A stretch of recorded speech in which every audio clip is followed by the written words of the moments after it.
Versailles ne s'est pas fait en un jour. Tout commence en 1629, lorsque le roi Louis XIII fait bâtir un pavillon de chasse, remplacé un peu plus tard par un château en briques et pierre. Le roi Louis XIV hérite de ce petit château. À partir de 1665, le souverain décide de grands travaux. Pendant 50 ans, il n'aura de cesse d'agrandir et de transformer ce qui deviendra le plus grand château d'Europe, Versailles.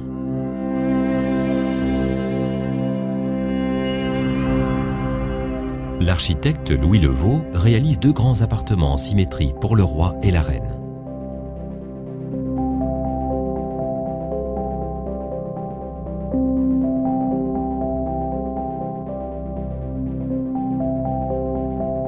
Louis XIV a fixé le gouvernement et sa cour à Versailles.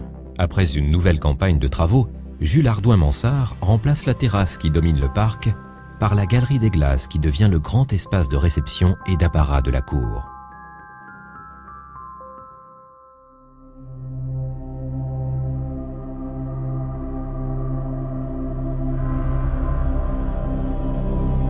Mansart agrandit à nouveau le château pour loger toute la famille royale, la cour et tous les services administratifs du gouvernement.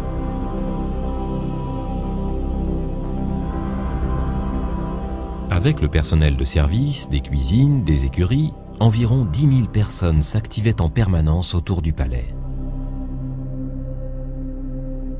À la fin de son règne, Louis XIV déplace sa chambre au centre du château.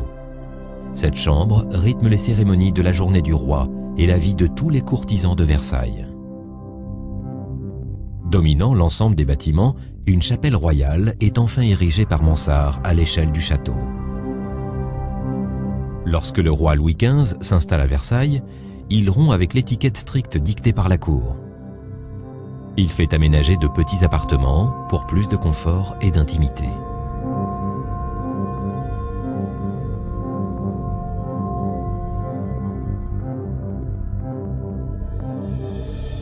À la fin de son règne, Louis XV fait construire ce qui manquait au château, une vraie salle de spectacle, l'opéra. L'architecte Gabriel modernise les façades vers la ville. En 1789, la Révolution française oblige la famille royale à quitter le château de Versailles pour Paris. L'avenir du château est alors incertain.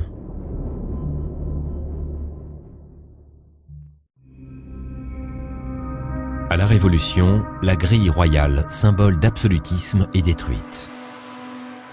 Le roi quitte Versailles pour toujours. Les collections de peintures sont transportées au Louvre et le mobilier du château vendu aux enchères est totalement dispersé. Mais le château est finalement préservé.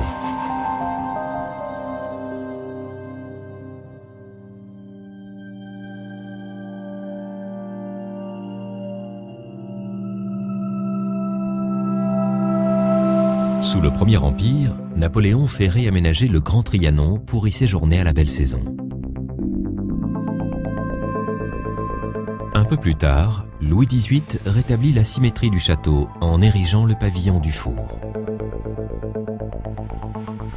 Louis-Philippe transforme l'ancienne résidence royale en un musée historique. Les anciens appartements des princes sont remplacés par une grande galerie de peinture, la galerie des batailles.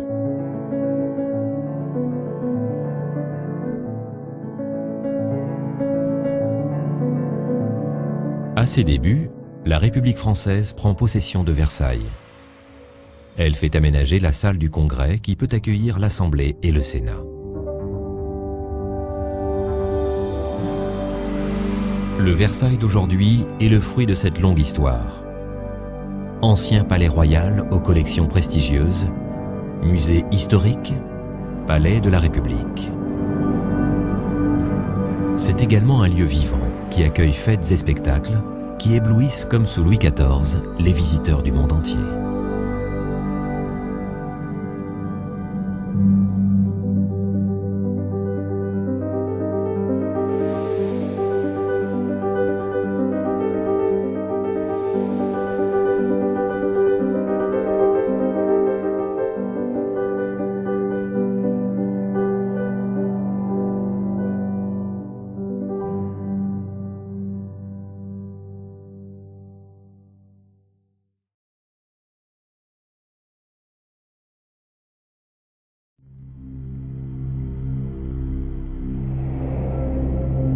Les jardins de Versailles, créés par André Le Nôtre, sont une composante essentielle de la résidence royale.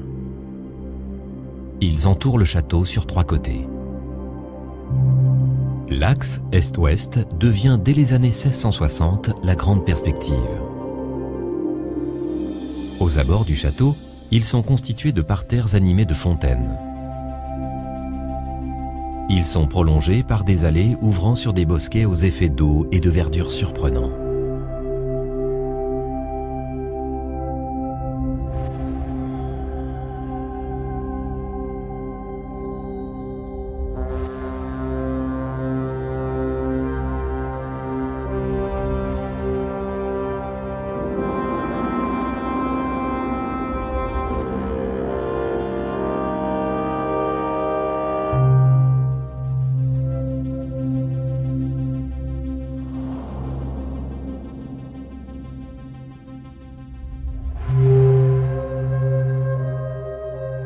Dans le parc, le roi Louis XIV fait construire le Grand Trianon.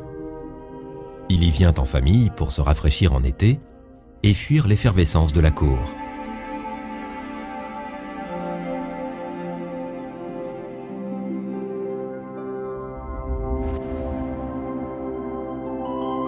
Le roi Louis XV, quant à lui, fait aménager le Petit Trianon pour Madame de Pompadour. Et Louis XVI l'offre à sa jeune épouse Marie-Antoinette.